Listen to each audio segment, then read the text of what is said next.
Yo quisiera esta mañana, mis queridos hermanos, hablarles de un hombre que cumplió su responsabilidad con el mundo.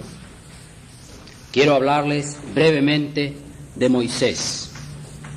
Leamos, por favor, en la carta a los Hebreos, en el capítulo 11. Hebreos 11, comenzando la lectura con el versículo 24. Por la fe Moisés, hecho ya grande, rehusó llamarse hijo de la hija de Faraón, escogiendo antes ser maltratado con el pueblo de Dios que gozar de los deleites temporales del pecado, teniendo por mayores riquezas el vituperio de Cristo que los tesoros de los egipcios, porque tenía puesta la mirada en el galardón. Por la fe dejó a Egipto, no temiendo la ira del rey, porque se sostuvo como viendo al invisible.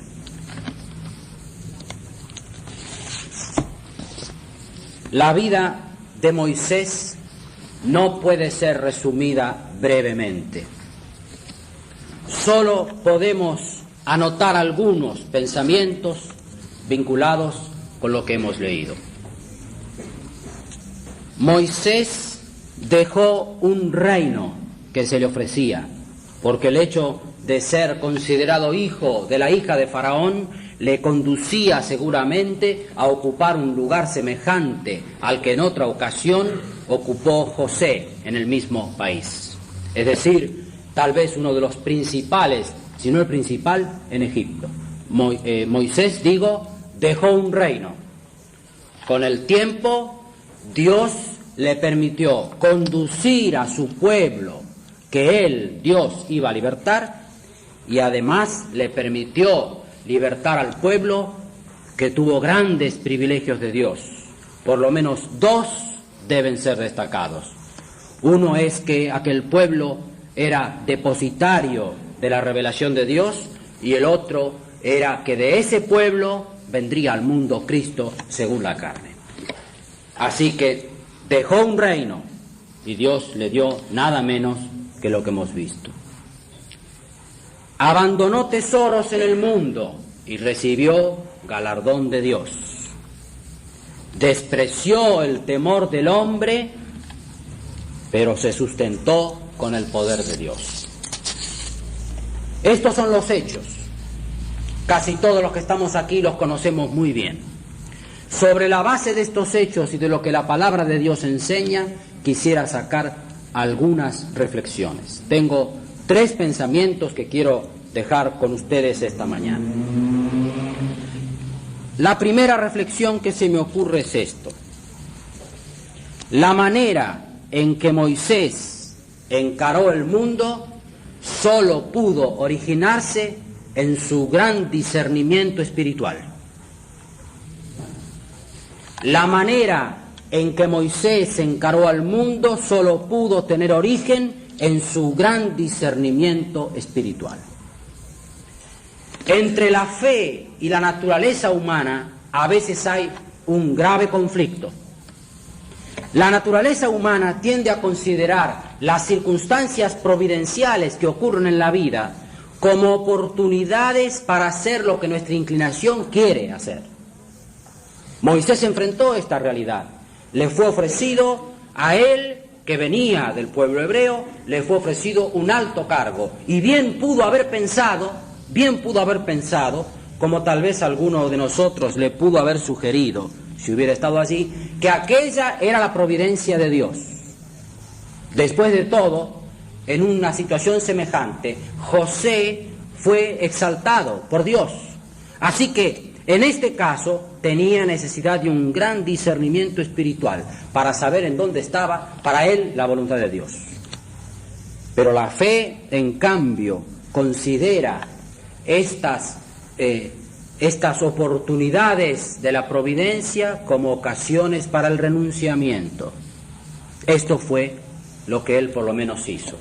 Aquella oportunidad que se le ofrecía, para él fue una ocasión de renunciar a lo que el mundo le ofrecía. Este discernimiento espiritual, mis queridos hermanos, es vital en nuestra vida. Esto no es un adorno del creyente, esto es esencial para la vida del creyente. El discernimiento espiritual no consiste en un arrebato emocional, ni tampoco en adivinar cuál es el futuro. El discernimiento espiritual no consiste en apartarse de la realidad, ni siquiera en espiritualizar las cosas materiales, o en espiritualizar, como a veces tenemos la tendencia a hacer, espiritualizar pasajes bíblicos, haciendo decir a la palabra de Dios lo que no dice. Digo que el discernimiento espiritual no es nada de esto. El discernimiento espiritual no es siquiera el fruto de una inteligencia, por ilustrada que sea. No es ni siquiera esto. El discernimiento espiritual no lo podemos encontrar en las grandes universidades y facultades. Y no tengo nada que decir en contra y todo lo contrario. Creo que tenemos los creyentes la obligación de adquirir la mejor cultura posible. Y deberíamos dar a nuestros hijos y a nuestros descendientes la mejor capacitación posible. Pero el discernimiento espiritual no lo pueden adquirir allí. El discernimiento espiritual es otra cosa superior al discernimiento del bien y del mal. Elegir entre el bien y el mal, al fin y al cabo, es algo que la conciencia iluminada puede hacer. Pero el discernimiento espiritual va más allá. ¿Por qué? Porque puede elegir entre lo bueno y lo bueno. Entre lo bueno y lo bueno, no entre lo bueno y lo malo, sino entre lo bueno y lo bueno. Para eso necesitamos discernimiento espiritual.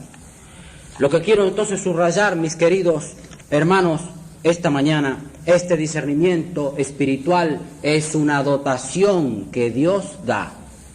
Es algo que viene de Dios y es algo que Dios ciertamente quiere dar a todo creyente. ¿Cómo se adquiere esta mente espiritual? ¿Cómo se consigue esta mente espiritual? Ustedes se acuerdan allí en la primera carta a los Corintios, en el capítulo 2, un capítulo que deberíamos leer y estudiar con mucha atención. El pasaje termina con una frase frecuentemente mal citada, cuando dice, pero nosotros, dice el apóstol, tenemos la mente de Cristo. Y yo he escuchado más de una vez, más o menos presentar esa enseñanza así, a mi juicio, erróneamente. Dice, el hombre del mundo se equivoca por esto, por aquello y lo demás allá. Pero el creyente, dice, tiene la mente de Cristo. Yo digo que esa no es la enseñanza de ese pasaje. Vamos a mirar un poco más en detalle esto. Esta mente espiritual que nosotros deseamos tener y necesitamos tener, es ciertamente tener la mente de Cristo. Pero veamos lo que la palabra de Dios nos enseña acerca de este asunto. Si vivo una vida liviana, ¿puedo esperar tener la mente de Cristo?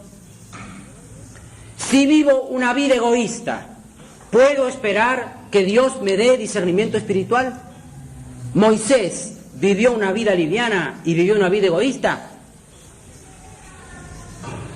Mis queridos hermanos, no podemos eludir aquí la enseñanza clara de la palabra de Dios, sobre todo para centrarla en un pasaje, la que está registrada en Romanos en el capítulo 12. Allí se habla de la renovación de la mente. Se habla de que necesitamos esta renovación de la mente. Y esta renovación de nuestra mente, esto es lo que nos puede dar discernimiento espiritual. Pero ¿qué enseña ese pasaje de Romanos en los primeros versículos? Enseña una cosa fundamental, que todo depende de la entrega de nuestra vida a Dios. El comienzo de un discernimiento espiritual para cada creyente empieza con la entrega de su vida a Dios. Si no hay esta disposición de entregar la vida en las manos de Dios, es posible que nunca lleguemos a tener un verdadero discernimiento espiritual. ¿Cómo se lleva a la práctica esto? ¿Cómo yo, que soy un creyente carnal, cómo yo, que vengo del mundo y que tengo mi mente llena de otras cosas, puedo llegar a tener este discernimiento espiritual? ¿Cómo tú, mi querido amigo, cómo cualquier creyente puede llegar a esto? La base es la entrega de la vida a Dios. Los medios depende del dominio que el Espíritu Santo tenga en mi vida.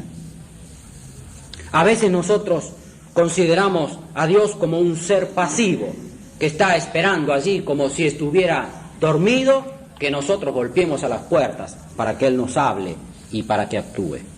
A veces pensamos incluso que la historia humana exige la intervención de Dios. Nos olvidamos que Dios es el Señor de la historia. No todo lo que ocurre es causa de la voluntad de Dios, pero ciertas cosas ocurren por su decisión soberana.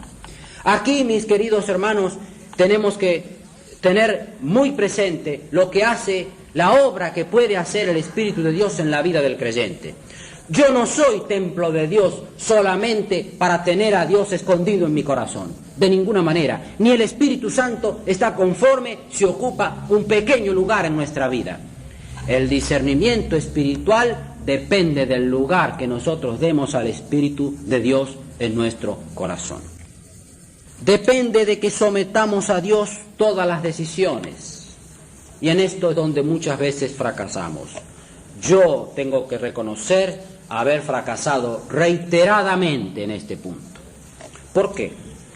Porque a veces a nosotros nos parece que la elección que tenemos que hacer, la decisión que tenemos que tomar, es indudablemente una. Por eso tomo deliberadamente, mis queridos hermanos, el caso de Moisés. Porque aquello que le ofrecían aparentemente era bueno. Aparentemente no había nada en contradicción con los propósitos de Dios. Sin embargo, este hombre tenía discernimiento espiritual suficiente y seguramente había puesto su vida en las manos de Dios de tal manera que lo rechazó. Una decisión que parecía una locura, una insensatez, pero fue hecha y aprobada porque estaba dentro de la voluntad de Dios para este hombre. Por eso, mis queridos hermanos, tengamos presentes: no toda elección es indudable en nuestra vida. A veces nos parece que algo se nos presenta de tal manera que solo puede ser la voluntad de Dios. Y digo que la consulta al Señor no es ociosa.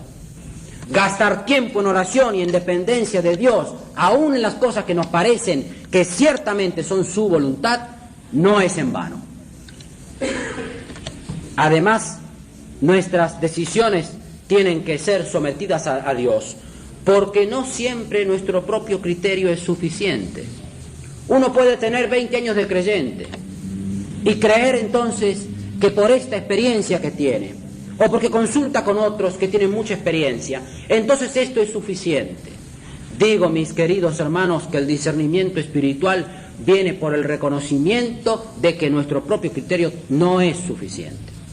A veces nos parece que nuestra propia manera de pensar está, digamos así, impregnada tanto de espiritualidad que no necesitamos consultar la Biblia acerca de algunas cosas y prescindimos del consejo de la palabra de Dios. Digo que esto es sutil, no siempre ocurre deliberadamente. Si lo hacemos deliberadamente estamos en pecado, pero mi advertencia, mis queridos hermanos, va a otra cosa. A veces sutilmente creemos, sin confesarlo, sin reconocerlo abiertamente, que estamos suficientemente capacitados para tomar decisiones. Y digo entonces, mis queridos hermanos, que la experiencia de Moisés nos debe servir a nosotros. No toda decisión que tomamos tiene que ser hecha conforme a nuestro criterio. Toda decisión tiene que ser sometida al Señor. En una palabra, ¿de qué depende el discernimiento espiritual? El discernimiento espiritual depende de que yo reconozca los derechos de Cristo a conducir mi vida. Nada más, pero nada menos. El discernimiento espiritual depende de que reconozcamos los derechos de Cristo a conducir nuestra vida. Yo quisiera, mis queridos hermanos, poner mucho énfasis en esto. Quisiera poner énfasis, por lo menos porque para mí este fue un gran problema mucho tiempo. Yo tengo que reconocer en mi experiencia reiterados errores y fracasos, a veces por pecados abiertamente en oposición a la voluntad de Dios, y otras veces por sutilezas que se introducen en la mente y en el corazón, que nos hacen creer que estamos capacitados para conducir nuestra vida, o que nos hacen creer que ciertas cosas triviales, ¿para qué las vamos a poner delante de Dios? ¿Para qué vamos a molestar a Dios por algunas cosas pequeñas. Eso me dijo no hace mucho una señora que no conoce a Cristo. Me dijo, pero ¿cómo a usted se le ocurre que yo voy a poner las cosas triviales de la vida en conocimiento de Dios? Dios está para las cosas grandes, no lo voy a molestar a Él para estas pavadas. Mis queridos hermanos, esto que es comprensible en la boca de una persona incrédula no es aceptable en labios de un creyente. No hay pavadas para Dios, no hay cosas pequeñas. Las cosas pequeñas y las grandes, todas tenemos que someterlas al conocimiento y a la decisión del Señor. Termino este primer pensamiento diciendo esto, mis queridos hermanos. El reconocimiento de que debemos adquirir discernimiento espiritual es una de nuestras principales responsabilidades. El reconocimiento de que tengo que adquirir discernimiento espiritual es una de las grandes responsabilidades de mi vida como creyente. Un segundo punto que quiero destacar y que me parece que surge nítidamente de la enseñanza acerca de Moisés es el siguiente. Un creyente que aprende a discernir espiritualmente está en condiciones de apreciar cuál es su vocación. Un cristiano que aprende a discernir espiritualmente está en condiciones de apreciar cuál es su vocación. Otra vez el caso de Moisés. Ya sabemos, lo hemos leído y lo hemos recordado brevemente, qué cosas dejó. Lo que dejó era una cosa muy grande. ¿Quién le había enseñado que tenía que dejar todo eso? ¿Fue acaso una especie de masoquismo espiritual por el cual tendríamos que rechazar todo lo bueno y quedarnos con todo lo malo? De ninguna manera. No es esa la voluntad de Dios. La voluntad de Dios es buena, agradable y perfecta. No es que la palabra de Dios nos enseñe eso, que todo lo bueno debe ser rechazado y tengamos que admitir lo malo. Esa actitud tan negativa no podría atribuirse de ninguna manera a la enseñanza de las Escrituras. La vocación está relacionada con el llamado de Dios. Lo importante en mi vocación es que yo descubra a qué me llamó Dios. Esto es lo importante. Para Moisés no había ninguna duda. Él fue llamado a identificarse con el pueblo judío. Ese pueblo, entonces, recordamos lo que era, ¿verdad?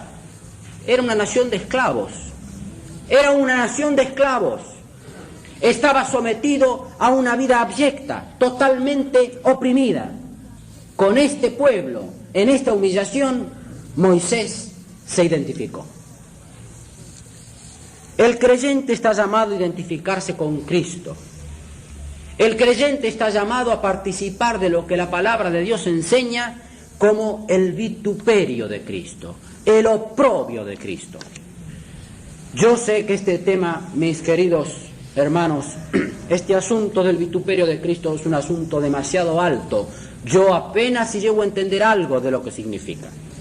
Y digo que solo con temor de Dios podemos hablar, de identificarnos con el Señor en su vituperio. ¿Pero en qué consiste? Consiste, me parece, y lo voy a expresar en palabras sencillas, consiste en que el mundo rechaza al que se identifica con Jesucristo. Rechaza al que busca vivir conforme a la esperanza que es en Cristo. Rechaza al que pretende guiar su vida conforme a este libro que es la revelación de Dios. En el fondo lo que el mundo rechaza es el mensaje evangélico. La parte evangelística de nuestra vida, esto es lo que el mundo rechaza. En aquel caso de Moisés, se dice aquí por el escritor inspirado, no tenemos que usar imaginación, está revelado por el Señor. Se dice que Moisés eligió el vituperio de Cristo y lo tuvo por mayor riqueza que todo lo que le ofrecían. En aquel caso, el vituperio de Cristo está relacionado con el pueblo que era depositario del pacto, y en el Cristo que iba a surgir de ese pueblo iba a converger toda la bendición de Dios. Esto que parecía una locura para un hombre del mundo era entonces el oprobio. El oprobio no estaba solamente, o el vituperio no estaba solamente ligado a la condición social del pueblo, que era un pueblo esclavo. El oprobio estaba ligado a los destinos del pueblo, al hecho de que ese pueblo iba a ser depositario de la revelación de Dios. Y yo digo, mis queridos hermanos, en el caso nuestro, el vituperio de Cristo envuelve la idea del rechazo al mensaje evangélico por parte de gran parte del mundo. ¿Por qué? Porque las religiones reclaman del hombre solamente lo formal.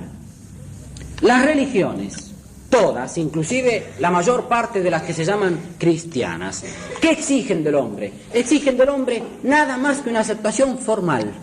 En cambio, el Evangelio reclama lo sustancial. El Evangelio reclama la vida del hombre.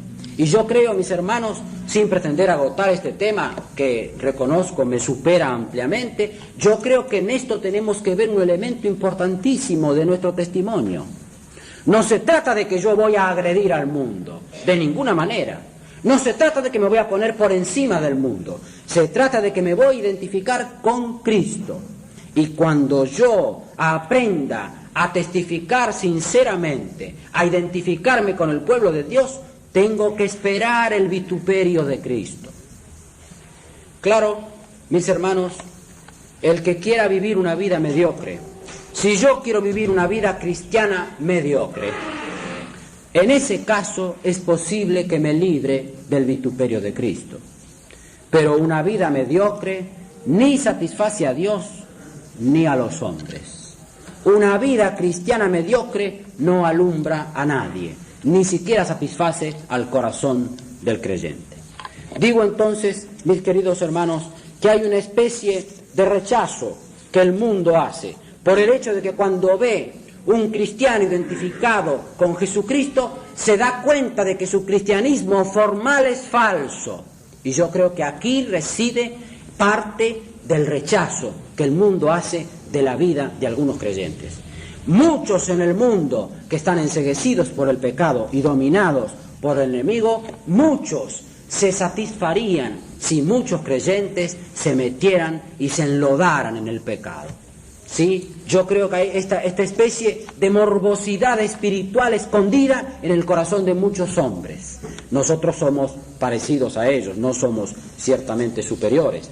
Muchos hombres desearían apagar la voz de su conciencia. ¿De qué manera? Viendo un cristiano en un falso testimonio, viendo un cristiano meterse en las cosas del mundo y caer en el pecado, porque de esta manera se apaga la invocación evangelística de la vida de un creyente.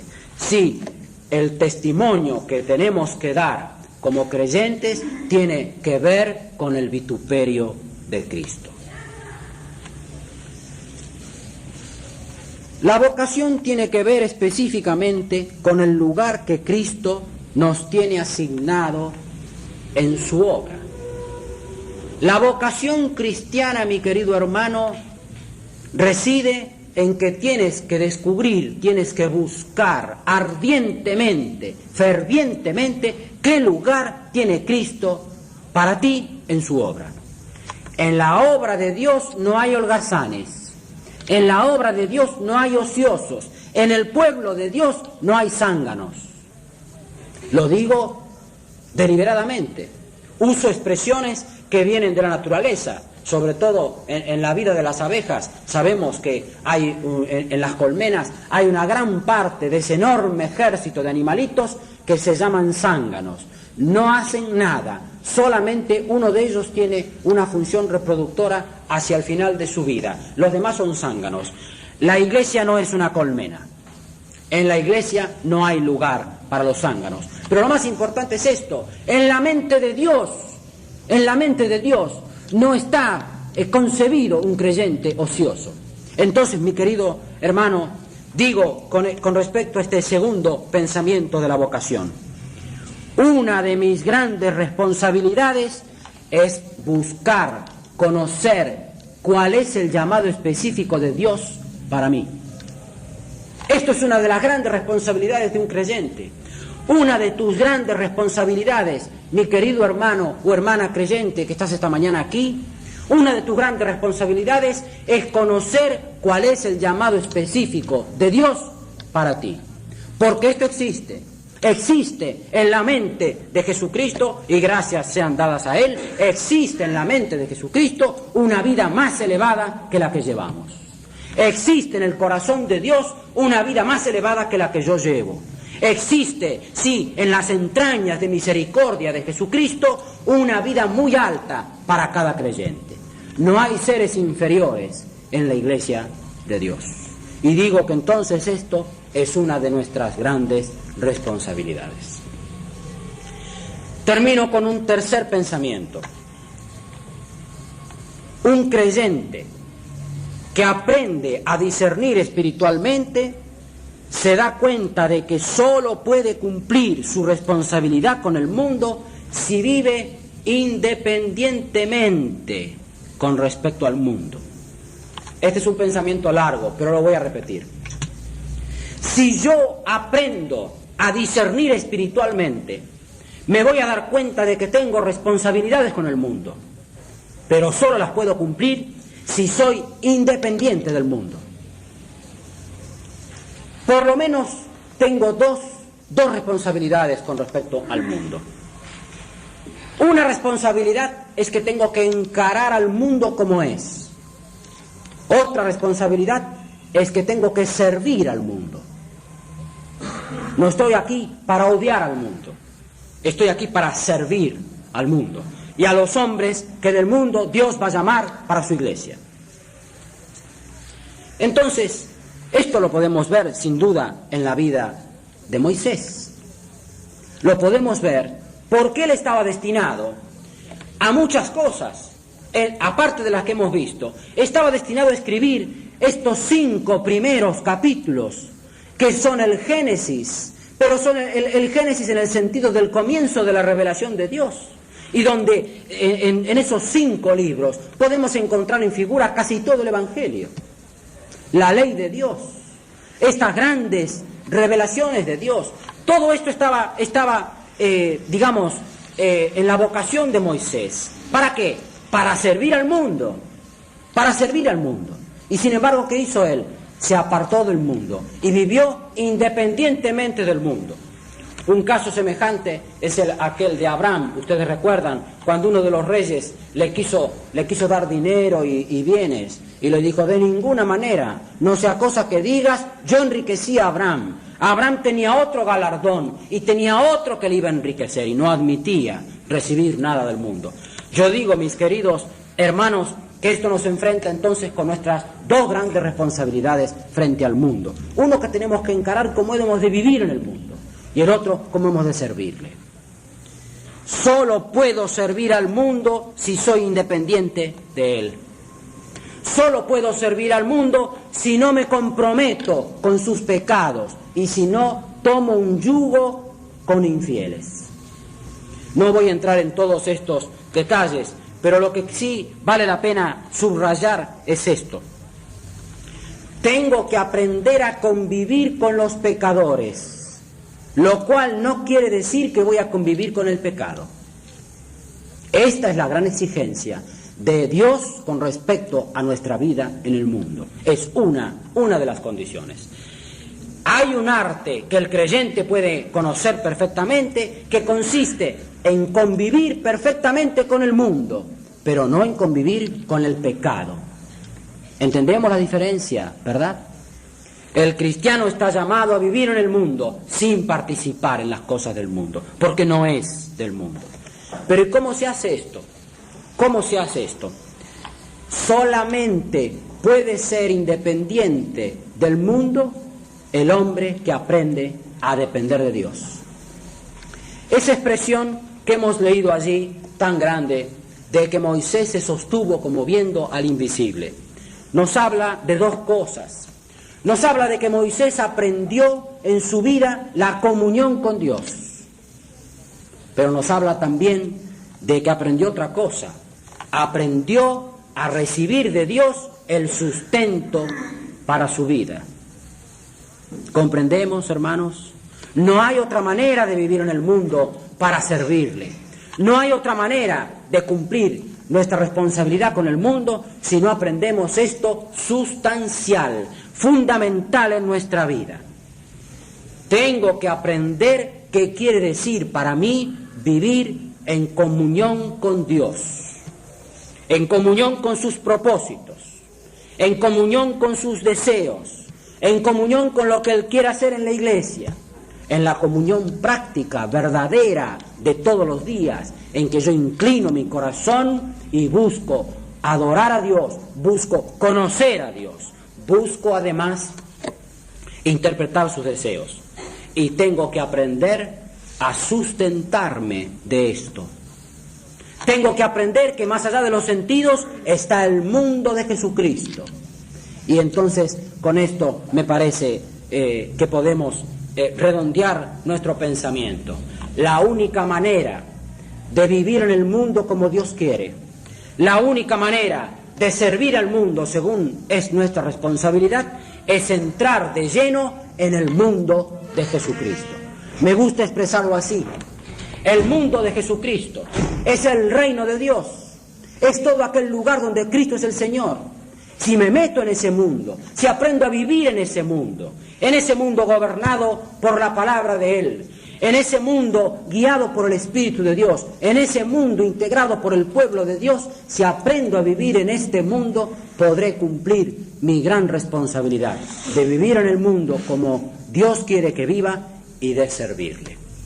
Aprendamos, mis hermanos, en estos días que Dios puede enseñarnos cosas por parte de los siervos de Dios que nos van a hablar en estos días. Aprendamos, mis queridos hermanos, a aprender qué cosa es el discernimiento espiritual y la importancia que tiene. Aprendamos qué cosa es la vocación de Dios y qué lugar debemos ocupar en su obra.